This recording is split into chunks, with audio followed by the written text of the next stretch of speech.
सबसे पहले मछलियों का जो अध्ययन किया जाता है वो विज्ञान की किस शाखा के अंतर्गत किया जाता है? फिर मछलियों का अध्ययन स्टडी ऑफ फिशेज, इथियोलॉजी।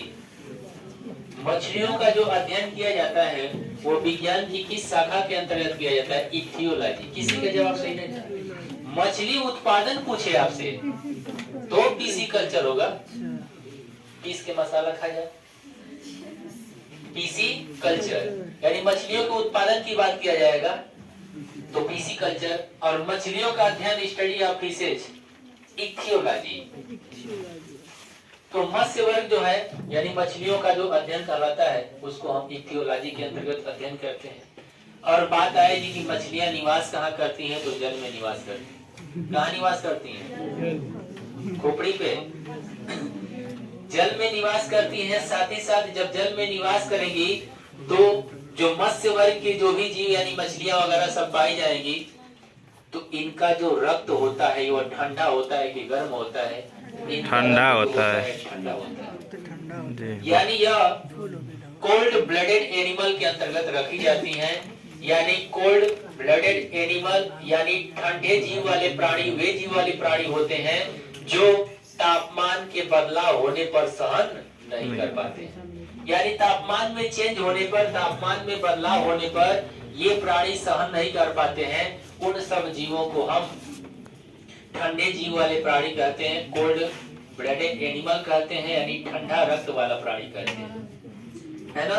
इसमें मत्स्य वर्ग आता है, यानी मत्स्य वर्ग में जितने भी प्राणी आएंगे सबके सब वही आएंगे। अब इस मत्स्य वर्ग में यानी मछलियों की बात करते हैं तो सांस लेने की बात करते हैं, श्वसन प्रक्रिया की बात करते हैं।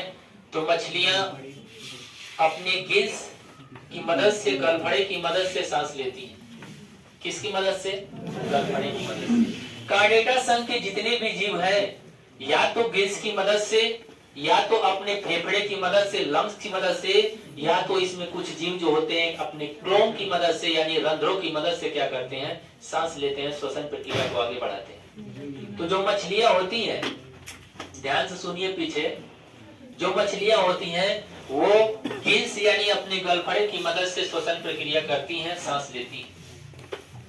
अब बात आती है मछलियों में, तो अब इसमें जितनी भी जल वाली मछलियां हैं, जल में निवास करती हैं, तो इसमें मछलियों की प्रजाति दो प्रकार से होती हैं, सत्य मछली और असत्य मछली। तो कार्डेटा संघ की जितनी भी मछलियां होती हैं जिनमें रीढ़ की हड्डी पाई जाती है वो सब ट्रू फिशेस के अंदर रखी जाती है। सत्य मछलियां कहते हैं जिनमें रीढ़ की हड्डी पाई जाती है।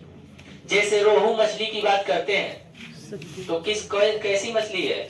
सत्य मछली के अंतर्गत आती है। कतला की बात करते हैं, देखे होंगे बहुत सारी। इसमें बात करेंगे मछलियों की प्रजाति में, तो कुछ मछलियां ऐसी होती हैं जिनमें डंक पाई जाती है और उन डंक की मदद से ही वो मछलियां विष का निस्तारण करते, विष को निकालती हैं जो कि बहुत जहरीली होती है। कुछ मछलियां जहरीली होती हैं जिनमें अगर सबसे बड़ी जहरीली मछली की बात किया जाए तो वह आपकी पफ्फर मछली। पफ्फर, कौन सी है? पफ्फर मछली है जो कि सबसे जहरीली मछली कही जाती है। पफ्फर मछली जो कि सबसे जहरीली मछली कही जाती है। इन्हीं मछलियों की प्रजाति में एक मछली होती है जिसका नाम है गंबूसिया मछली। क्या नाम है? गंबूसिया मछली। इस मछली का उत्पादन जो होता है कुछ लोग अपने रिहायशी क्षेत्रों में करते हैं जहाँ पे मच्छरों की संख्या ज्यादा हो जाती है। यानी मच्छरों के लार्वा को खाने में यह मछली बहुत अहम भूमिका निभाती है। तो मच्छरों के लार्वा को खा जाती है, मच्छरों की संख्या पर नियंत्रण करती है। तो मच्छरों की संख्या को नियंत्रित करने के लिए, मच्छरों को कम करने के लिए, उसके लार्वा को खत्म करने के लिए रिहायशी क्षेत्रों में जहाँ पे बड़े बड़े उद्योग धंधे लगाए जाते हैं वहां पे गंबूसिया मछली को तालाब वगैरह बना करके पालन किया जाता है।